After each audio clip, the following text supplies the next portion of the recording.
Thank you very much. Very glad to be here. I love being on this campus.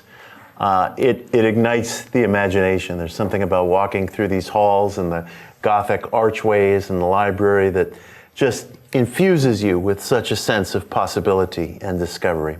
And I'm grateful to you all for coming out on this night.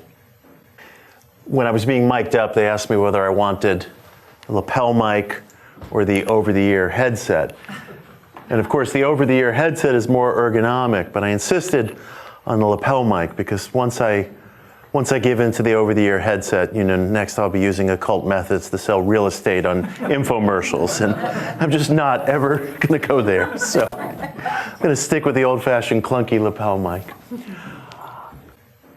This new book, The Miracle Club, was a very special book for me to work on because I made the determination when I began writing seriously on occult topics about 15 years ago that I wanted to be very upfront with people that I am a believing historian, that I'm very much a participant and a seeker within the esoteric and alternative spiritual movements that I write about.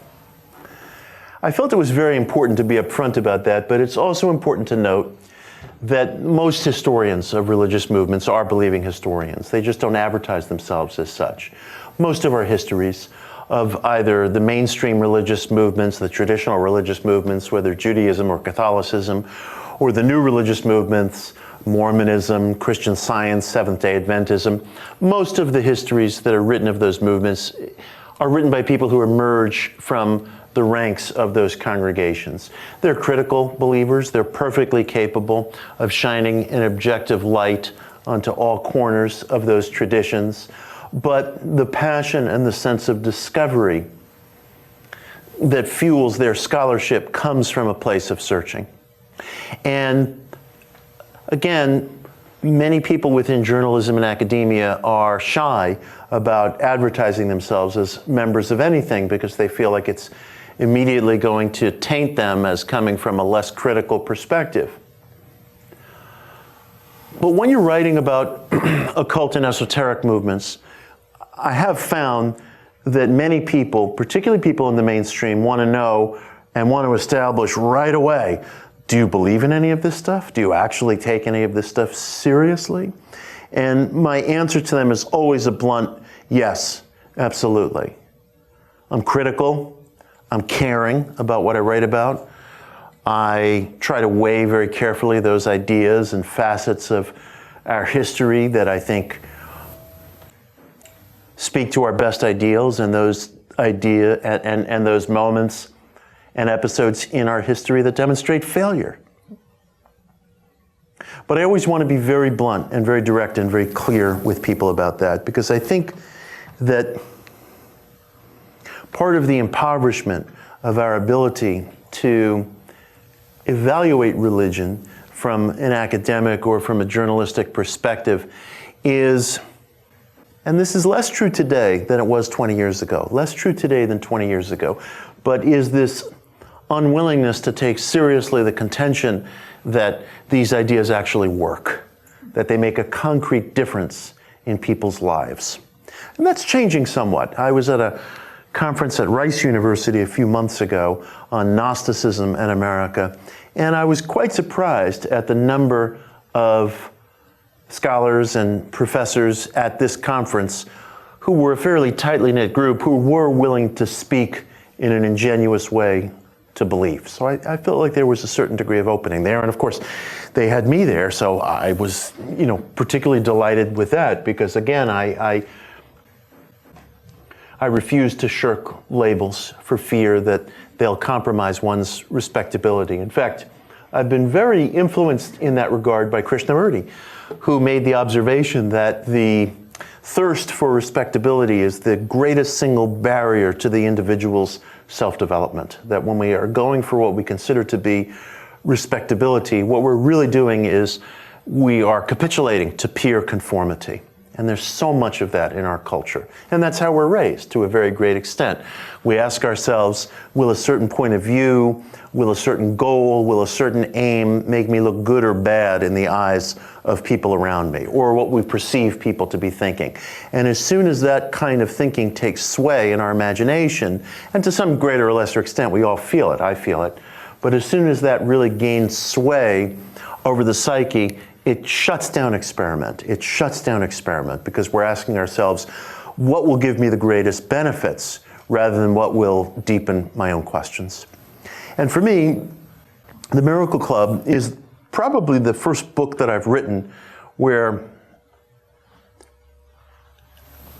I'm very, very public about the values and the methods and the techniques and the ideals that are at the heart of my own personal spiritual search. And to a very great extent, I mean, my search is motivated by many, many things. I'm very proud to be a member of the Theosophical Society. I have many, many different commitments. Henry Olcott is really one of my true heroes. My affection and love for Madame Blavatsky knows no bounds.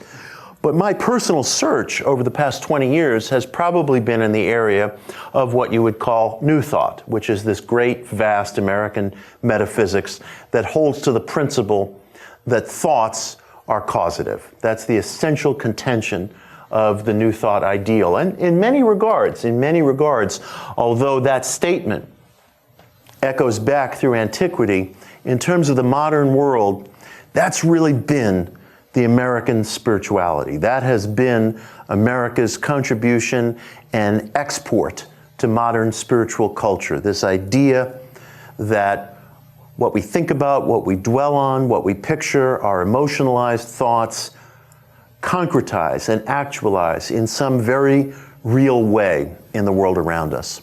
And if you think about it,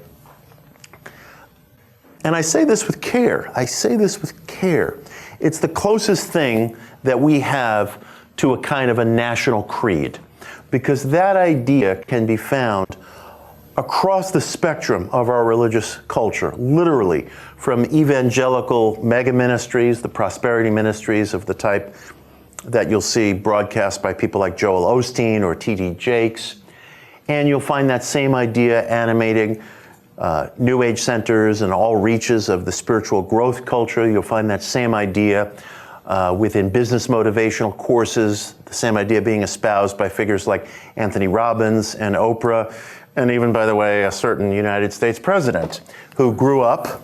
The Trump family attended church at Marble Collegiate Church on Fifth Avenue in Manhattan, which was the pulpit presided over by the Reverend Norman Vincent Peale, who wrote The Power of Positive Thinking. And one of the very, very few times that Trump in interviews will reflect in a pensive way on a book he's read or an inspiration that he felt in life involves his reading of The Power of Positive Thinking, which was given to him when he was a boy by his father, Fred Trump, who was close friends with Reverend Norman Vincent Peale. I have walked through hallways of the Philip Randolph Institute, which is a boys' high school in Harlem, and the students painted a beautiful mural in the hallway reading, "That which the mind can believe, man can achieve," Norman Vincent Peale. It's quite remarkable. You could sit down at a table at Mar-a-Lago and have a discussion about the power of positive thinking, walk through a corridor at a boys' high school in central Harlem, and see an aphorism from that same person, Norman Vincent Peale. It's the closest thing we have to a national creed. And the whole positive mind philosophy also gets a bad rap.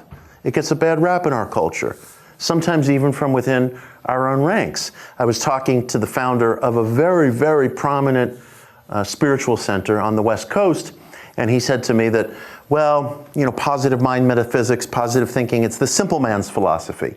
And he meant it in a negative way, but I didn't hear it in a negative way. And in fact, I quote it admiringly in The Miracle Club, because I believe in the need and the necessity for a so-called simple man's philosophy. I want a basic metaphysics that reaches the individual where he or she lives. And I mean that with all my heart. I'm very touched by and I'm very moved by so-called material needs, things that are part of our quotidian everyday life, because these are very often things that are so basic to our existence they almost feel like drawing breath. I had an interesting experience over July 4th weekend. I had worked on a little mini documentary on the history of tarot cards with the Gaia Network. And I was concerned about whether it would be produced and whether the final product would have historical integrity. And when it came out, it was about 5-6 minutes long. It's on the internet. I think it's on YouTube. It's called The Hidden History of Tarot, if anybody wants to watch it. When it was posted, I was delighted. It was really accurate. It was really responsible. It was really well done. We talked about the history of the cards, the mystical allegory in the cards, some of the fantasies that have gotten associated with the cards. And I was so delighted with the outcome of this little documentary that I announced to people on social media, and some of you may even remember this. Maybe there are some people in this room who participated in this.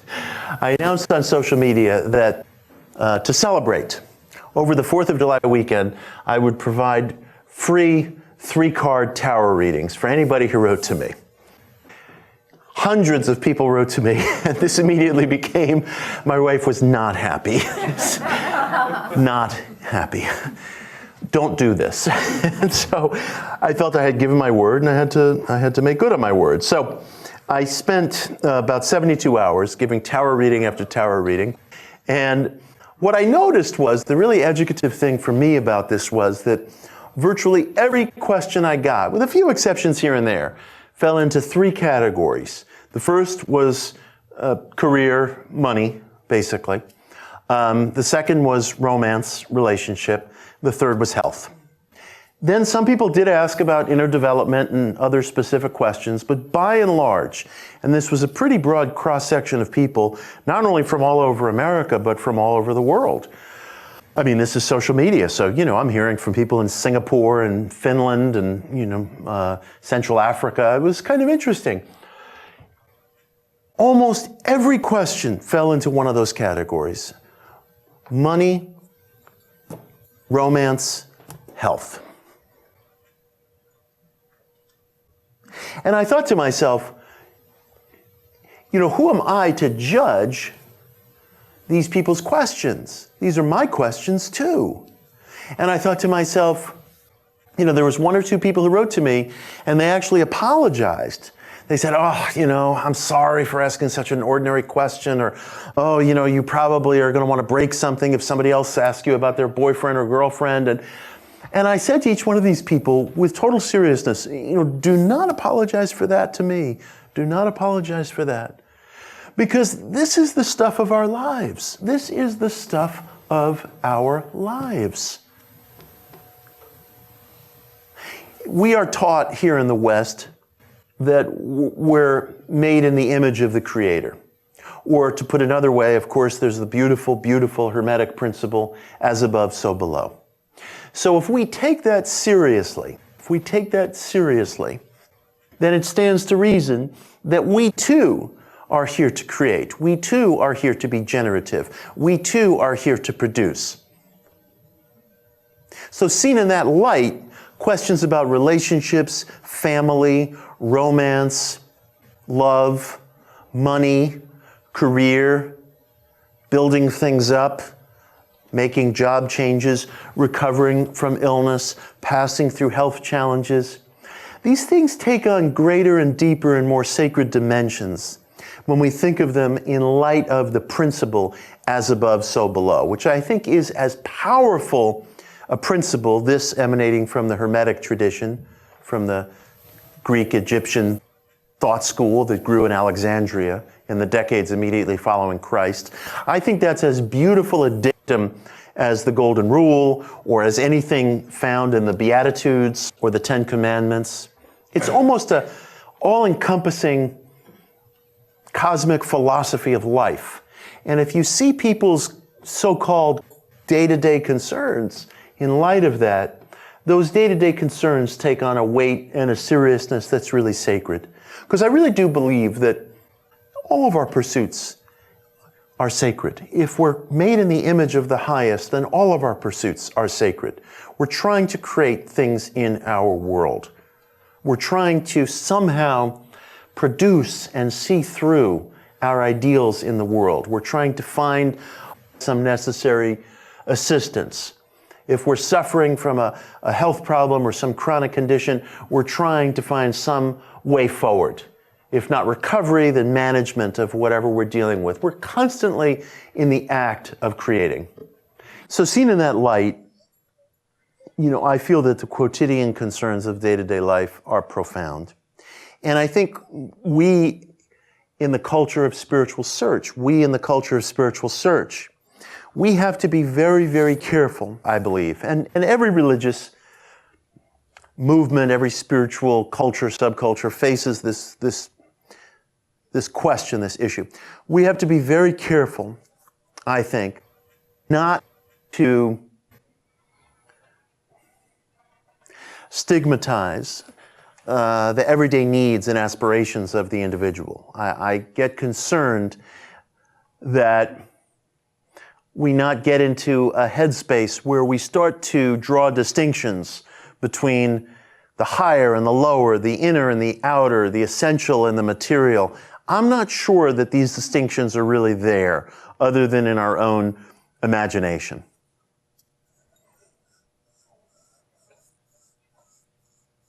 I think the greatest dictum on this came from the philosophy of Christ, who said, "Render unto Caesar what is Caesar's and God's what is God's." We live within the material, within the transcendent. We owe to each, and I'm not sure that there is even an each. I think it's all one thing. I think the individual striving for understanding, the individual striving for recovery, the individual striving to find his or her way ethically in the world, wanting to generate things, produce things. I think it's part of one journey. I think it's one essential human whole, and that we might be lapsing into a language of division too quickly. Some people say, and they have a point, that their beef with New Thought is that it's too materialistic. There's too great an emphasis on, I want to get mine. And I understand that criticism, and that criticism is not without reason. And yet,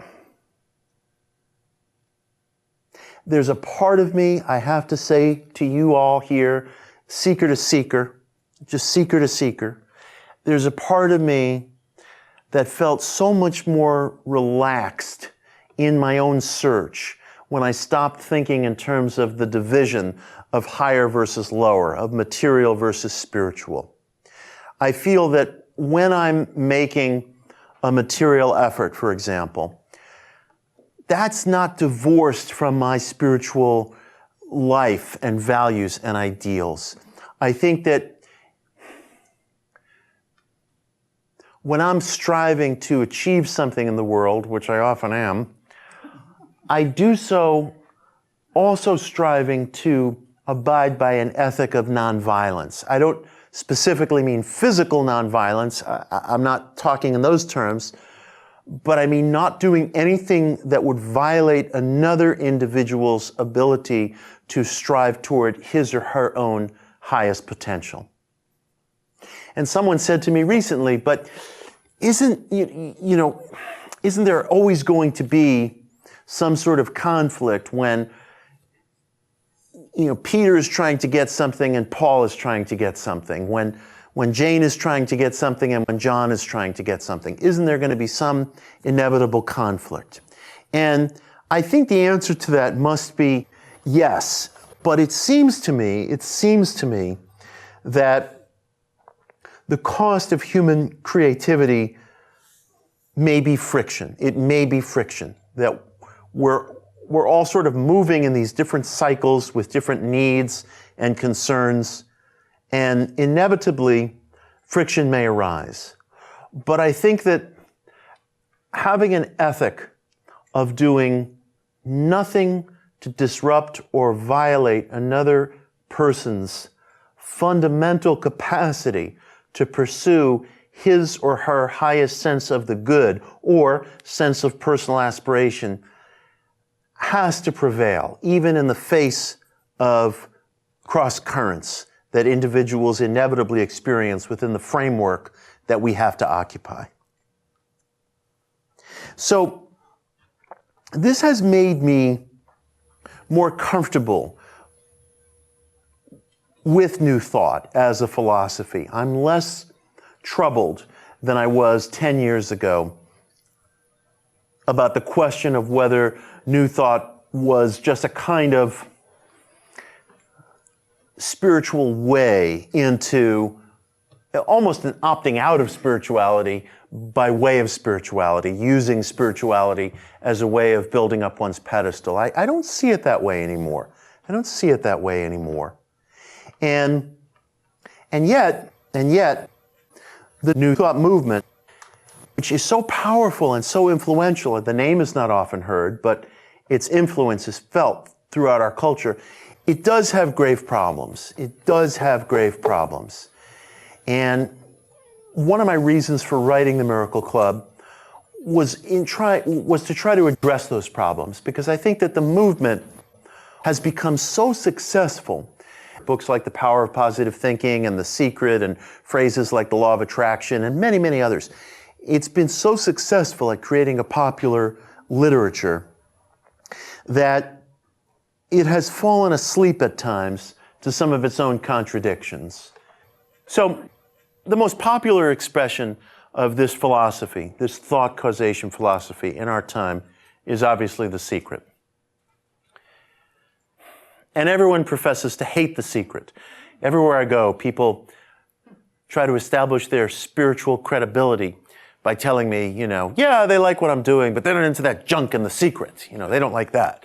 It's like, it sold 12 million copies. Somebody must have liked The Secret somewhere. And so The Secret has recently celebrated its 10-year anniversary. Hard to believe it was 10 years ago. I decided to rewatch the movie recently with one of my kids. I rewatched it with my younger son, and I liked it. I liked the values in the movie, actually. And I thought the values were quite good. And inevitably, this mythology develops around very popular books and movies where people ascribe things to them that aren't actually in the movies. Everyone's criticism of The Secret is always like, well, the end of all spiritual search shouldn't be the manifestation of a Mercedes-Benz. There's no Mercedes-Benz in the movie. It's like it doesn't occur anywhere. But there's this mythology that's in there. And so I won't participate in this kind of backlash against The Secret. But that said, I do have very deep differences with Rhonda Byrne, the creator of the book and the movie. I admire her tremendously on many levels, but I do have a very strong fundamental difference with her, and it goes to the heart of my difference with aspects of New Thought culture on the whole, as much as I'm very much a part of it and happy to be a part of it. Rhonda is very private, and she does not give many interviews, which is probably understandable. Years ago, a reporter from the Associated Press named Tara Berghardt managed to get Rhonda's email, and she emailed her and she asked her, would you do an interview with me? And she said yes, which speaks to the fact that you should always ask the question. Never neglect to ask the question. You may be very surprised. And so Tara got a very rare interview with Rhonda Byrne. And she asked Rhonda, look, some people say that there's a heartlessness within your philosophy, in that what would you say to people who were victims of events of absolute catastrophe? What would you say to people who were victims of the Holocaust? What would you say about people who were victims of 9/11? And Rhonda responded, well, keep in mind, there were also miraculous stories associated with those catastrophes, as there are with all such events. But, she continued, I would say that when people fall victim to or are in the midst of such catastrophic events as the Holocaust or 9/11, their thoughts are vibrating on the same frequency as those events, and I do believe that. And I have a tremendous difference with that. First of all, I think it's vitally important not to speak conclusively about anything that you haven't been through yourself. I don't want to hear about horrible wars or genocides or acts of mass murder or horrible weather events, earthquakes, monsoons, from anybody but those who have passed through them. Because otherwise that just turns into almost throwing a rock. If I justify my neighbor's pain, what am I doing other than throwing a rock? I've never been through any such events. I will listen and I will bow my head before anyone who has. But to speak abstractly about such things, I think almost means turning your back on the one form of true empiricism that we have on the spiritual path, which is personal experience, which is inner experience. But how can I speak about what someone else has gone through? And more broadly and more generally, and this is a point that I bring out several times in the book, and this is very important. I don't think New Thought as a movement can fully grow up and can fully come into its own as a spiritual force, as a path that's fit for serious, sensitive seekers, until it's acknowledged that we live under many laws and forces, including physical decline. These bodies will decay and we will experience mortality. There has never been an exception to that. That alone tells us that we are creatures who live in a framework under which we necessarily experience multiple laws and forces. Now, it may be true, and I think it is true, that consciousness or awareness or intelligence is the ultimate arbiter of reality. And I have many reasons for venturing that, which I go into in the book. But nonetheless, within this physical plane that we occupy, we must experience multiple laws and forces. That doesn't mean that a law of mentation is not part of that mosaic. It doesn't even mean that a law of mentation is not the ultimate part of that mosaic. But consider, a law to be a law must be consistent. The law of gravity is consistent, but you're going to experience gravity very differently here on Earth than you would on the moon or on Jupiter. And if you're in the vacuum of space, you're not going to experience gravity at all because there's no mass in space and gravity responds to mass. That doesn't mean that gravity isn't there as an ever-operative law, but it necessarily bends to circumstance. I must conclude the same thing about the law of the mind. I do believe that the mind has creative, causative, concretizing faculties that bend as gravity does to circumstance. If a whole nation gets stricken by a terrible monsoon or gets torn apart by a terrible civil war, that is not because the populace was vibrating on the same frequency as those events. That is because of a very broad variety of complex factors having to do with geography and climate and economics and culture and all kinds of things, including the tectonic plates underneath the nation itself if they're struck by an earthquake or a tsunami or some such. It's critically important that we acknowledge this, because if we don't acknowledge this, then New Thought never comes to terms with its original sin. And I think its original sin, which has persisted, is that it never developed a theology of suffering.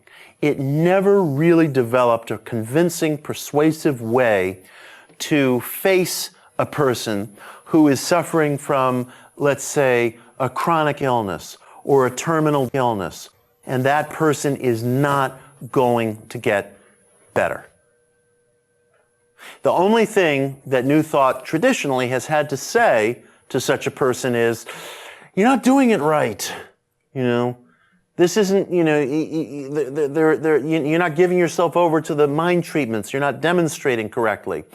We need a New Thought, I believe, that says to the individual, yes, sometimes life is half a loaf of bread. Sometimes life is half a loaf. But you can consume that half a loaf standing fully erect, knowing that you are not without possibilities and mental agencies, and that your mind represents one vital, key, critical tool that you possess, and that you may be using all the time, and you must apply your sense of self to it. You must apply your sense of ideals and wishes to it. Life still may be half a loaf of bread, but how wonderful it is at least to eat that half loaf, knowing that you're possessed of options and possibilities, and knowing that your consumption of that half loaf may create opportunities and possibilities for other people, and that other people, in fact, have made sacrifices so that half a loaf could at least be present. That's a New Thought that I think can address the complexities of life in the 21st century, where, for example, we're dealing with end-of-life issues, where people may live for many, many, many years with a terminal condition that would have proven fatal in the late 19th century when New Thought was just coming into its own.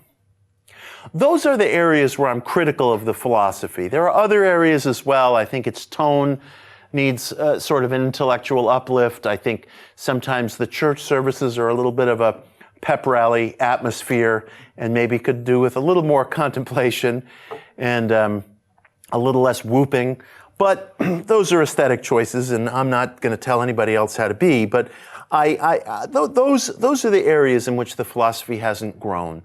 There's one other way in which I think the philosophy hasn't grown, and that it's really important that I think people within the culture deal with this, and I make an effort to deal with it in the book. And that is, we need a theory of positive thinking. Why should any of this thought causation stuff work at all? I'm, of course, making a leap here with you all. I mean, we are on the Olcott campus. I think we can assume that the spiritual search is a valid thing. I might be speaking differently if I were talking to, I don't know, a room full of skeptics or people who just wandered in off the street, but I think we're here as co-seekers, so I can make certain leaps. Why should any of this thought causation, why should positive thinking, why should mind mechanics work at all, if it works? There needs to be some sort of a theory behind this, at least a starting point that we can debate, build on, throw out, build something new on its foundation. I think I'm going to diverge just for a moment. One of the fields in America and in other parts of the world that I care about very deeply and that has strengthened my sense of confidence that New Thought has something authentic to offer is serious ESP research, clinical ESP research. One of my great, great heroes is J.B. Ryan, the founder of the ESP research labs at Duke University starting in the 1930s. And J.B. and people who have followed within his footsteps amassed enormous amounts of clinical evidence for the existence of some sort of extra-physical communication, the existence of some means of information transfer that goes beyond our five senses. It speaks to the intellectual anemia of our culture that JB's research is still controversial. There should be nothing controversial about it. He did tens of thousands of trials under the strictest, most scrutinized, most juried conditions imaginable, and found consistently that certain individuals kept getting above average hits on a deck of cards. If the guess rate, if you're dealing with a 5-suit deck, the guess rate should be 1 in 5. And yet certain individuals would persistently get 28%, 35%, 38%. This wasn't Zeus throwing down lightning bolts from heaven, but it was a persistent interruption in the law of statistics. So the law of statistics is either wrong or there is some kind of anomalous transfer of information that's detectable within a laboratory setting.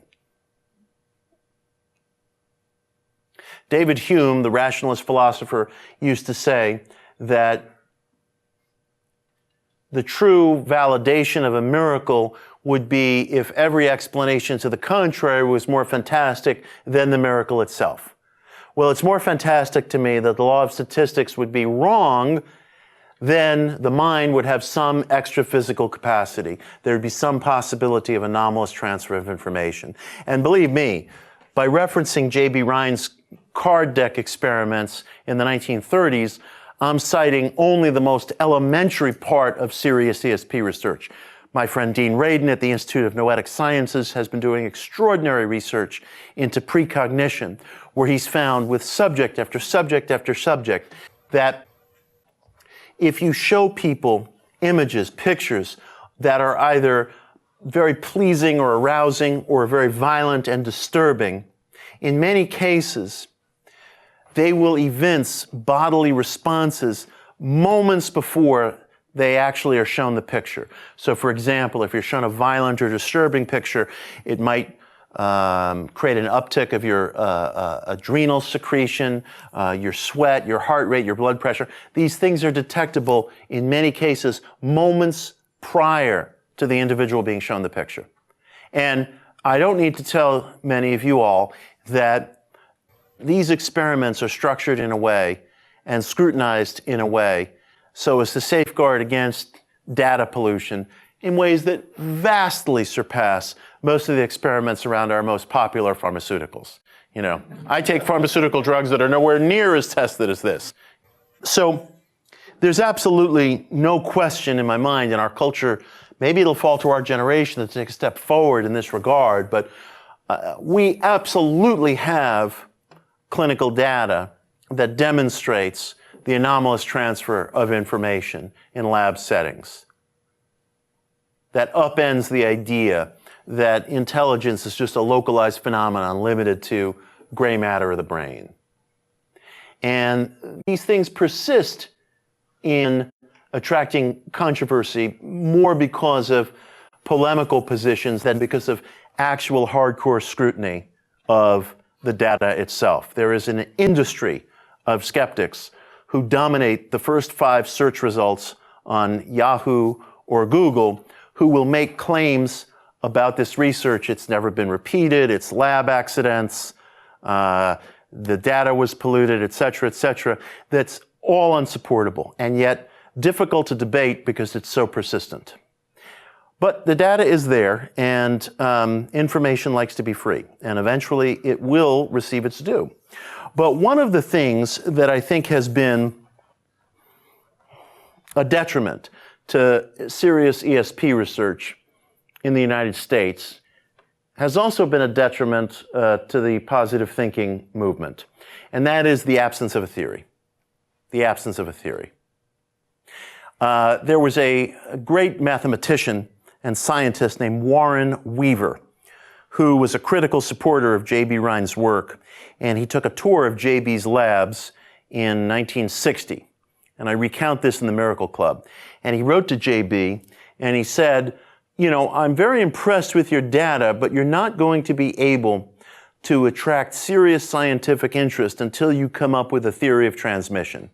And J.B. responded to him, and you can read the correspondence in the Miracle Club. It's very interesting. And J.B. responded to him, and he said, look, you know, I really feel it's my job as a statistician and clinician to amass evidence, not to come up with metaphysical theories. And I think J.B. was wrong about that. He was a great, great man and a great scientist, but he was conservative in the best sense. And he was so conservative that he didn't want to make dramatic leaps apropos of his research. And he didn't feel that it fell to him to come up with a creation theory, essentially. But I think Warren Weaver was correct, that JB at least needed a theory that could be debated. And I think the same of the positive mind movement. It's insufficient to, at this point in the 21st century at least, I think it's insufficient just to define the effects. There needs to be some sort of a theory as to why anything should happen at all, if anything happens at all. I believe it does. We've seen too much that's remarkable. Again, just to cite one of the most pedestrian examples, the recent field of neuroplasticity demonstrates that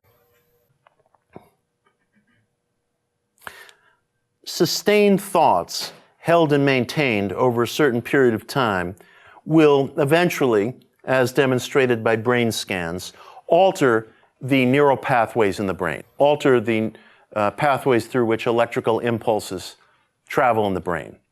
There's a scientist named Jeffrey Schwartz, a clinical psychologist at UCLA, who has used the insights of neuroplasticity to treat people who suffer from OCD or various forms of addiction, and he has helped them with exercises basically in thought redirection, which he and his colleagues found through tracking scans of subjects' brains over a period of months, that if subjects could actually alter and sustainably alter the direction of their thoughts to avert ritualistic behavior, not only would the behavior ease,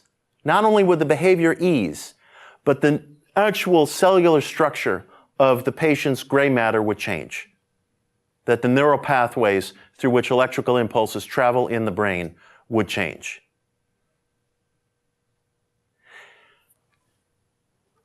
What we're witnessing in such experiments, and Schwartz is one of the few clinicians brave enough to state this plainly,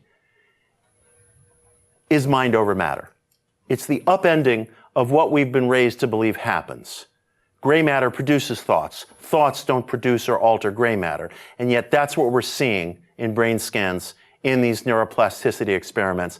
And I'm citing only, this is not a controversial field. There's not resistance to this term within the medical profession. There's not conceptual resistance to any of this. What there's resistance to is the interpretation of it. Which again, has its virtue. Some of the clinicians who are performing these experiments are being very responsible and very constructive by resisting rushing to a theory. Because it's very easy to get zealous and say, well, clearly X, Y, and Z is going on. But again, I do think that at this point in the 21st century, it's necessary that we at least be able to erect some kind of a theory around the idea of thought causation, if such a thing is going on at all. I believe it is going on. And I've cited just a few examples that give me reason to believe so. In the book, I make an effort to come up with a theory of why positive thinking works. I'm going to boil it down very, very simply here. I develop it more fully in the book, and I'm going to state it in brief, in abstract. I do believe, apropos of some of what I've already discussed about serious psychical research, about things that we're seeing in the field of neuroplasticity, and I haven't even gotten into quantum theory, retrocausality, theory of interdimensionality. I've touched a little bit on precognition, not to mention the testimony of countless seekers across many, many generations. And testimony is very important. Testimony is a vital, vital part of our capacity to gather information. And we often overlook it. In fact, most of what we know about SSRIs, the class of pharmaceuticals that address depression and anxiety, most of it comes from testimony. We don't actually know the precise mechanism of how those drugs work. They're almost like a spray of needles. And When something hits the mark and works, we call it success. And when it causes something else, we call it a side effect. But we don't actually understand fully how those drugs work. We don't understand what we call the side effects. But we evaluate them and prescribe them largely based on testimony. The same is true of pain management. I mean, any of you have been to a hospital and you're being asked about the level of discomfort you're in. It's like you're in preschool. You're being asked to point to smiley faces and frowny faces to show how you feel. It's testimony. It's testimony. It figures into so much of our medical treatment. So the testimony of spiritual seekers, religious seekers, is something I take very seriously. It becomes a record. So, to put all this in brief, the persistence, the evidence, the record, the testimony that we've experienced within a wide range of clinical research within our own time, and from which we have benefited as seekers across generations of people's experiences and representations, suggests, I think, that William Blake, the English poet and mystic, was correct when he surmised that if you could cleanse the doors of perception, men and women would see themselves as they really are, infinite, infinite. And I think that the coarseness of our five senses is what gives us the perception that life is limited to an either-or and organized by linear time. In fact, I think there's an infinitude of things going on all the time, and that linearity is an extremely important and useful and necessary illusion that helps five sensory beings get through life. We need an organizing principle. We need to know this lecture begins at 7 p.m. It ends roughly at 8:30 p.m. And then how's the traffic? We have to organize life according to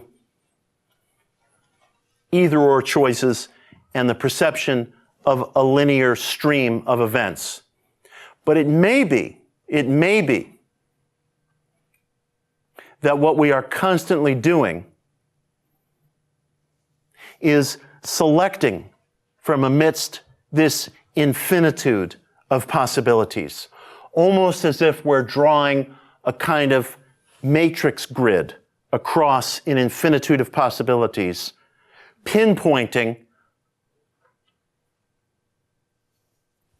a moment, a point, through perception, through expectation, through mental picture, through emotionalized thought, and experiencing that as if it's the only thing that's going on.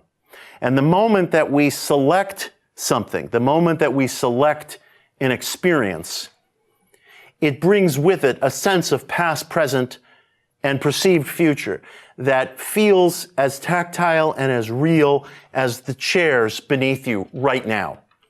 So that it's possible, and this has been theorized in quantum physics, sometimes it's called the many worlds interpretation, and it's hinted at in the thought experiment called Schrodinger's cat, which I go into in the book.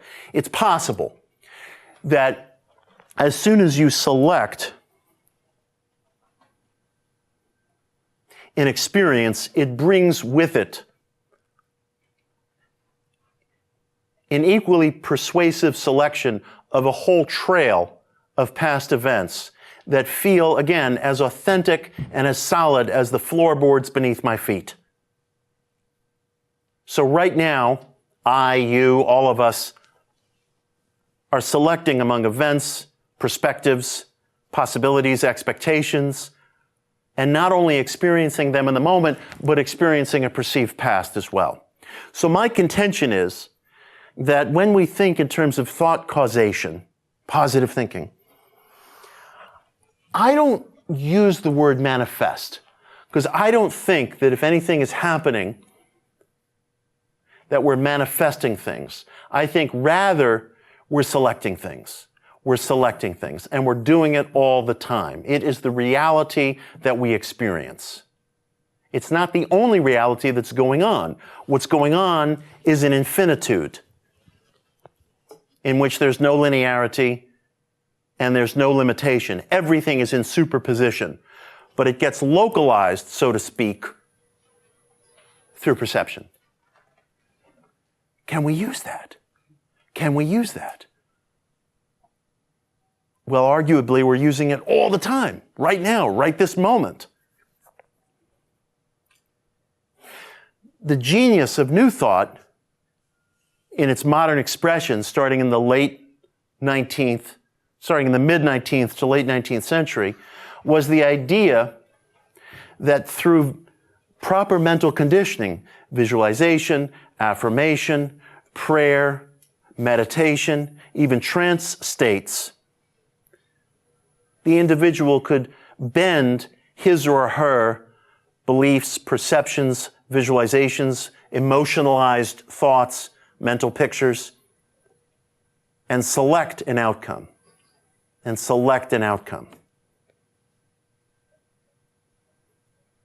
I know you've all had experiences where something within you has demonstrated a congruency with outer events in ways that felt absolutely uncanny. Absolutely uncanny. Is that a reliable mechanism? Some people would say it's what is called confirmation bias. But again, if not for testimony, if not for the amassing of record, how do we experiment with ethical and therapeutic philosophies at all?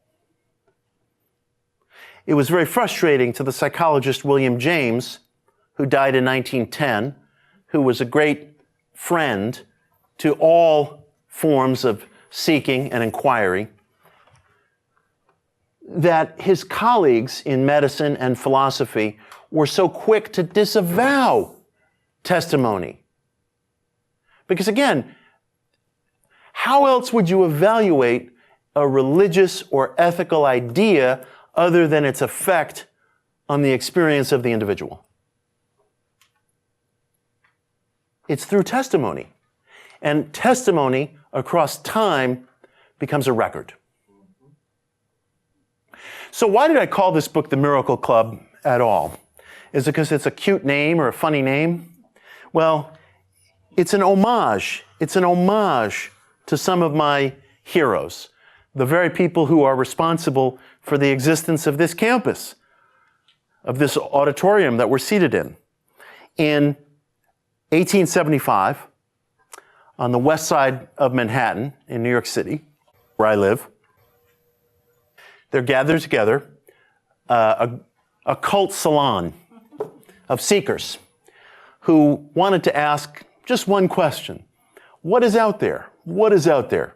They wanted to experiment with mediumship, table rapping, ESP, seances, every form of occult question that was popular at the time.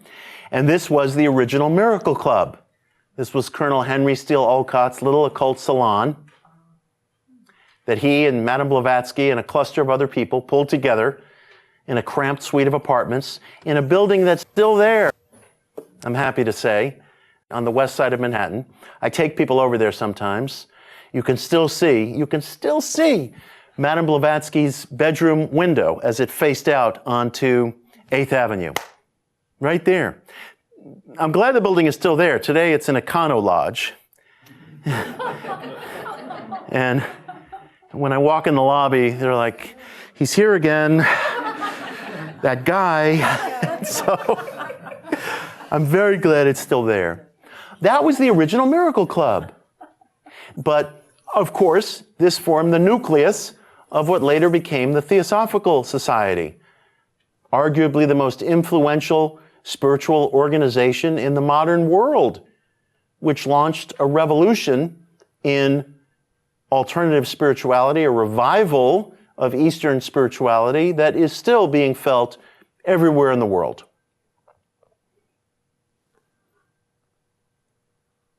Early on, and the Miracle Club was only around for a few months before they drifted apart and Henry and Madame Blavatsky got the idea of forming this other organization, which obviously worked. But during the short tenure of the Miracle Club, Henry received a mysterious anonymous letter. And later on, Henry and Madame Blavatsky would receive many such letters, guiding them, helping them, providing succor, instruction, inspiration. But Henry received this anonymous letter, and it stated, "Do not give up thy club. Try," with an exclamation point, try. And so in writing this book, I not only wanted to look at these questions around New Thought and mental causation, but I wanted to revive the spirit, the founding spirit that existed among some of my heroes. This is really a call. These are methods that you can just try. You don't have to join anything. You don't have to ask for anybody's permission or validation. They're just personal methods to experiment with and become part of an interlocking chain of seekers who provide testimony, who provide a record, who move forward, who help expand the idea of what it means to be human, the idea of what human potential can really be. Have we lost our taste for individual experimentation, for ethical and spiritual seeking within the private confines of our own lives? You don't have to pay any fees or sign any statement or give an oath to anybody. It's just for you to try. You know, that's what the original Miracle Club was. And that's what the Miracle Club continues to be. In my ideal, it never went away. It never went away. It went under different names and banners and organizations, but it's still here. It's still with us. Insofar as that's true, Henry Olcott and Madame Blavatsky and the early founders of this organization are still here, still with us, because they really put us in front of one vital suggestion, which is try. So that's my ultimate wish in having written this book. That's what I invite all of you to participate in with me, and let us all demonstrate together that the Miracle Club is still here. And thank you very, very much. Thank you. First of all, hi, Mitch. We've only talked on the phone. Galen McDowell. Yes. How you doing? Great to see you. Good to see you. I told you I was going to come see you. I know we had met. Yeah, thank you. Yes, thanks for being here. Thank you. So I wanted to ask you a question around the theory based upon the man that's on your arm, Neville. Neville Goddard. Yes, because Neville was quite absolute. Yes. When it came to imagining creates reality. Yes. And in some of his books, like The Law and the Promise, he actually gives you his testimonies of his students. Yes. Which I think is unique, which doesn't always happen in the New Thought movement. Yeah. I just wanted to get your thoughts around Neville. Thank you. In context to the book you just wrote. Yeah, that's a wonderful question, and it's so great to see you in 3D, you know. Neville Goddard is the person in the New Thought world who I most admire. I dedicate a whole chapter to him in the new book. Neville was a mystical philosopher who was born on the island of Barbados in 1905, lived and worked chiefly here in the United States until his death.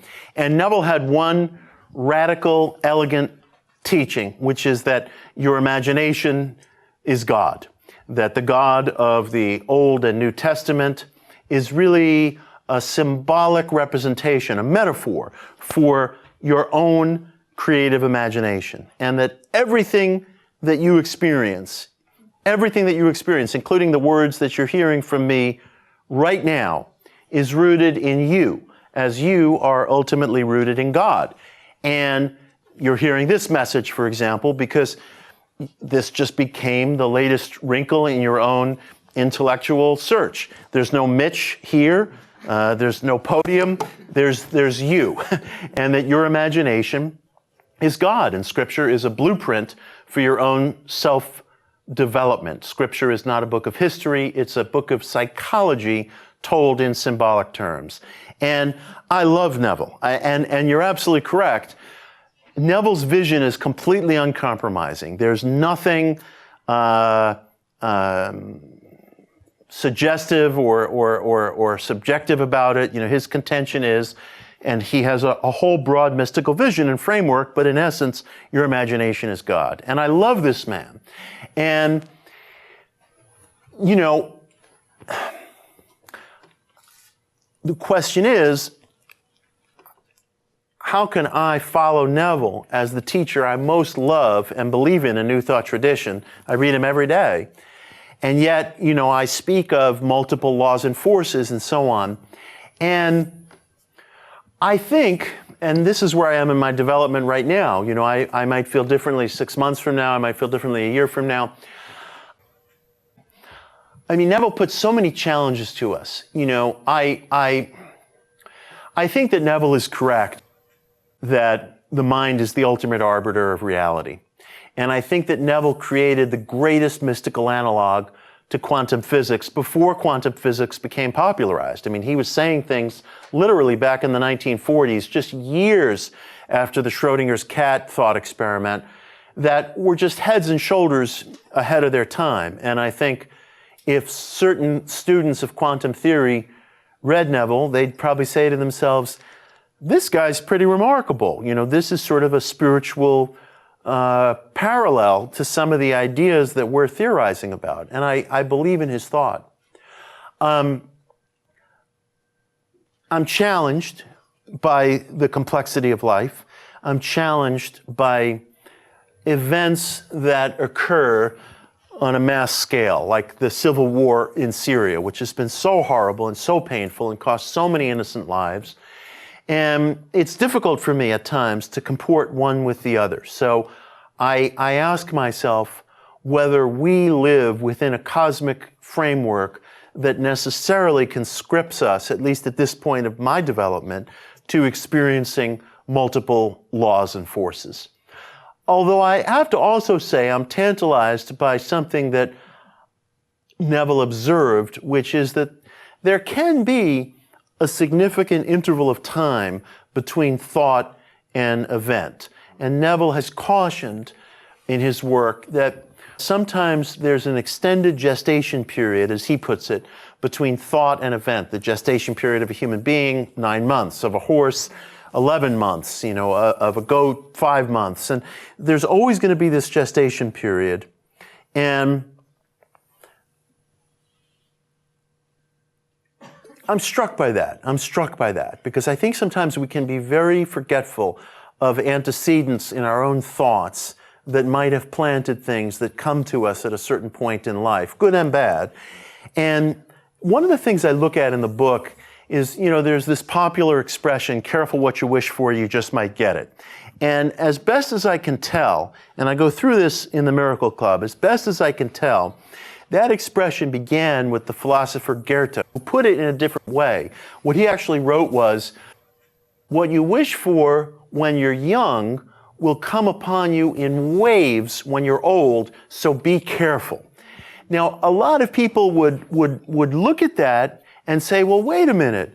There's lots of things that I'm dealing with later in life that don't comport with what I want. You know, how can that possibly be true? And Goethe's contention, which is not much different from Neville's, is, you know, take a yellow light, you know, take some time here and scrutinize this, because we are strangers to our own thoughts sometimes. We are strangers to our own attitudes and outlooks and authentic desires. But Goethe's contention is that if you really scrutinize your life, you'll find an uncanny congruity, good and bad, between things that you believed when you were very, very young and things that you've experienced when you're old. So be careful, you know, was his warning. And that's close to what Neville said in Nature. So I'm wrestling with all these things because, and I say this in the book, there's no figure in the New Thought tradition I find more persuasive than Neville. I mean, that better be true because he's on my arm until I'm gone, you know. I was telling a friend of my sister's, you know, I'm really into Neville. And he was like, really? I never would have known that, you know. And so I love this man, and I believe this man possessed ultimate truth, and yet I have to contend with a world in which there seem to be so many things going on that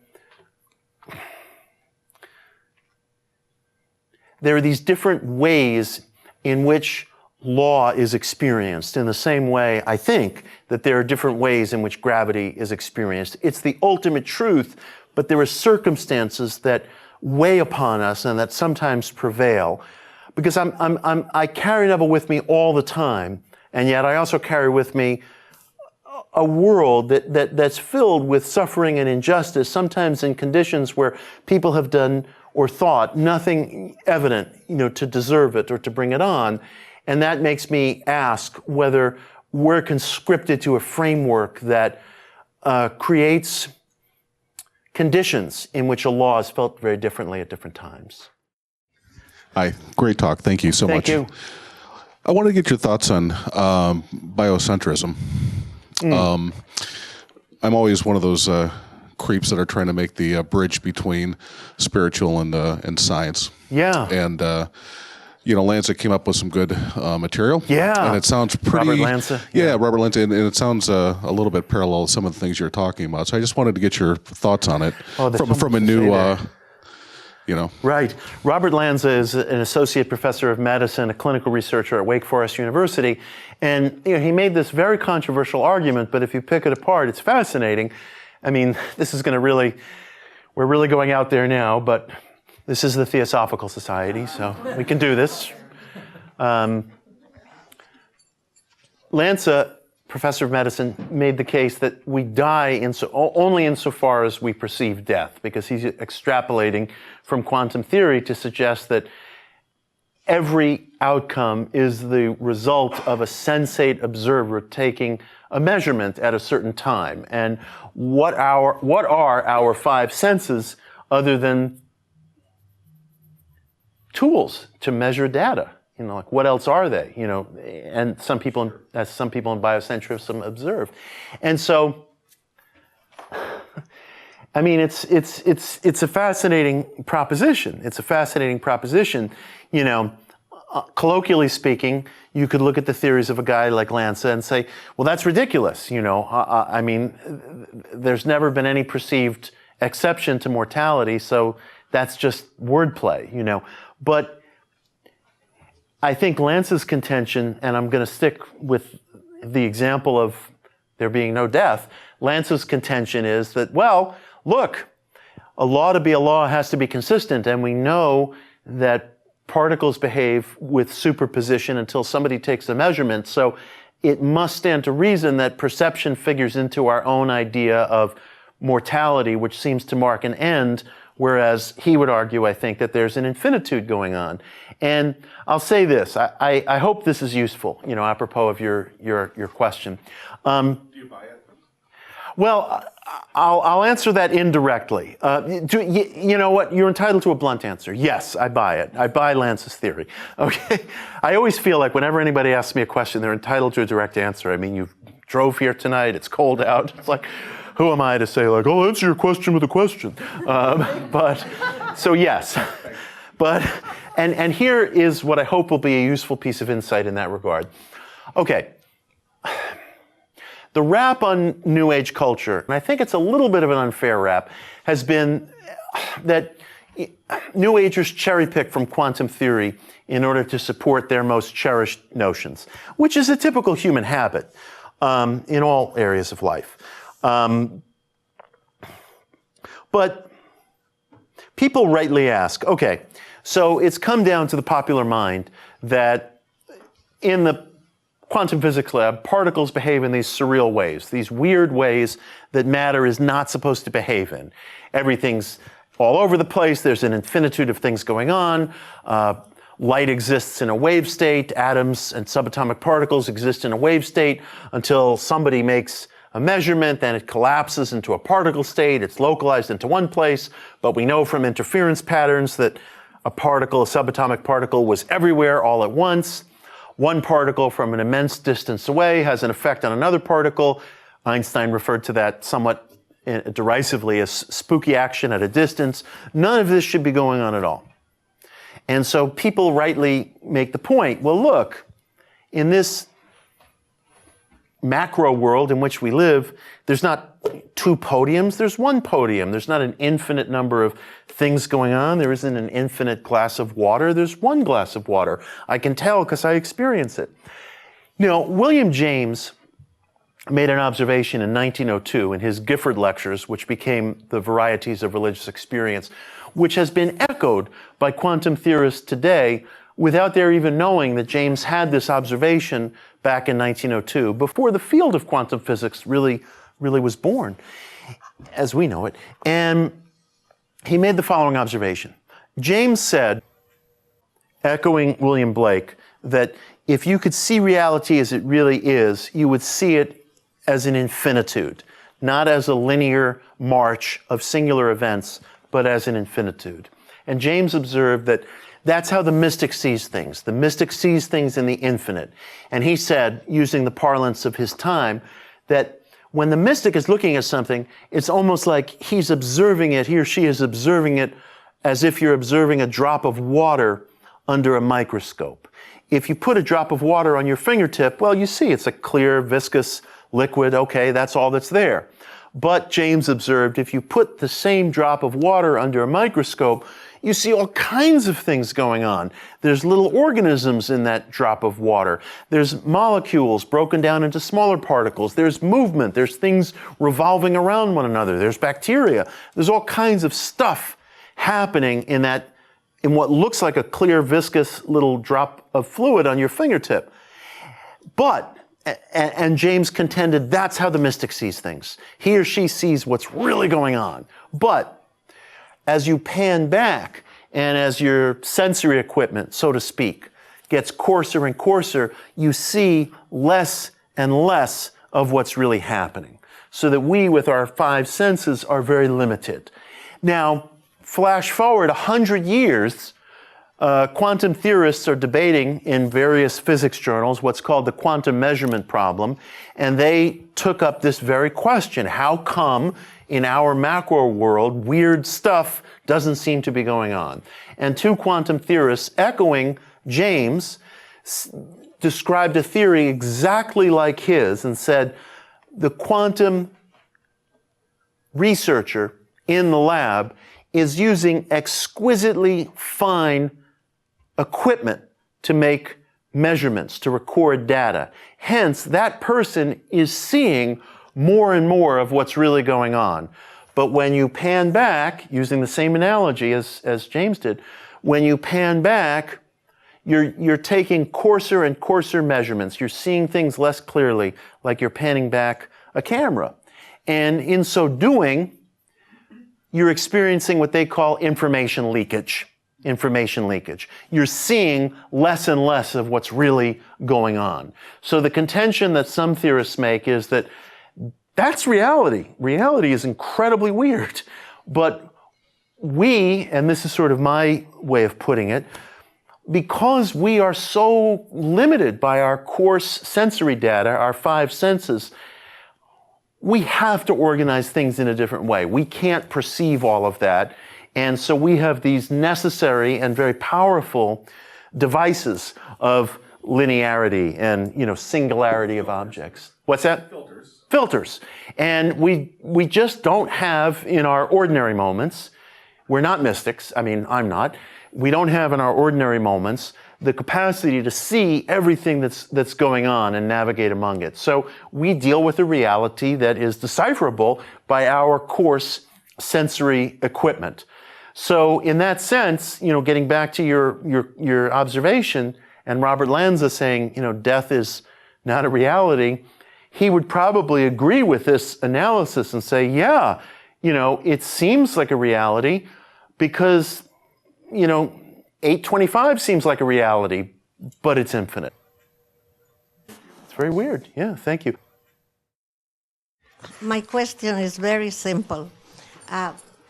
Talking about human beings, do you think that Mother Nature has been just too generous with us as humans, that we carry a brain too big for us because sometimes we don't use it. Many times we use it until we are getting certain age. Yeah.